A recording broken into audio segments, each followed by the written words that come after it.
Diamond નગરી સુરત હવે ખાડા નગરી બની ગયું છે। શહેરના હાર્દસમાં લાલ દરવાજા ફ્લાયઓવર બ્રિજ પર પણ ખાડા જોવા મળી રહ્યા છે। શહેરમાં ચોમાસાની ધીમી ગતિએ શરૂઆત થઈ છે ત્યારે રોડ રસ્તામાં ઠેર ઠેર ખાડા જોવા મળી રહ્યા છે। એટલું જ નહીં, હવે ફ્લાયઓવર બ્રિજ પર પણ ખાડા પડવા લાગ્યા છે।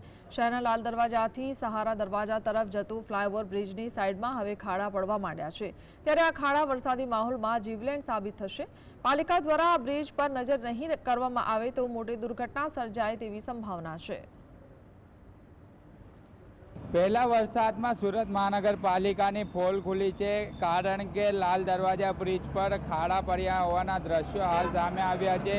જોઈ શકાય છે એક નહીં પરંતુ ચાર ખાડાઓ અહીં બ્રિજની સાઈડ પર જોવા મળી રહ્યા છે। એટલું જ નહીં પરંતુ હાલ પહેલો ચોમાસું છે અને પહેલો વરસાદની અંદર મહાનગરપાલિકાની પોલ ખુલી છે।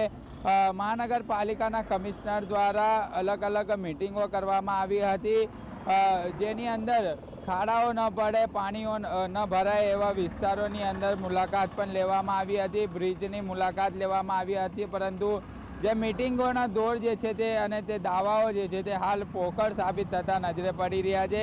બ્રિજની સાઈડ પર જે ખાડાઓ જે છે તે જોવા મળી રહ્યા છે। હજુ તો ચોમાસાનો પહેલો વરસાદ પડ્યો છે અને મહાનગરપાલિકાની પોલ ખુલી છે। જો વરસાદ વધુ વરસે સુરત શહેરની અંદર તો આવા ખાડાઓ અનેક જગ્યા પર જોવા મળે તેવી શક્યતા પણ હાલ પૂરેપૂરી જોવા મળી રહી છે। પરંતુ મહાનગરપાલિકાના અધિકારીઓ પણ ક્યાંક ને ક્યાંક ઘોર નિંદ્રામાં જોવા મળી રહ્યા છે। પાલિકા કમિશનર શાલિની અગ્રવાલ દ્વારા પણ મિટિંગો કરવામાં આવી છે ખાડાઓ શહેરમાં ન પડે તેવી સ્થિતિની વાતો જે છે તે કરવામાં આવી હતી। પરંતુ આ ખાડા જોતા લાગી રહ્યું છે કે આ ફક્ત ને ફક્ત દાવાઓ પોકળ સાબિત થઈ રહ્યા છે। આપણે નજીકના દ્રશ્યો બતાવવાના પ્રયત્ન કરી રહ્યા છીએ કે આ સૌથી ઊંડો ખાડો કહી શકાય કારણ કે જે ખાડો હવે ધીરે ધીરે હવે નીચે જતો જોવા મળી રહ્યો છે અને આ બ્રિજ પર કોઈ અનિચ્છનીય બનાવ પણ બને તેવી સંભાવના પણ જોવા મળી રહી છે। સમગ્ર બાબતને જોતા હવે આ જે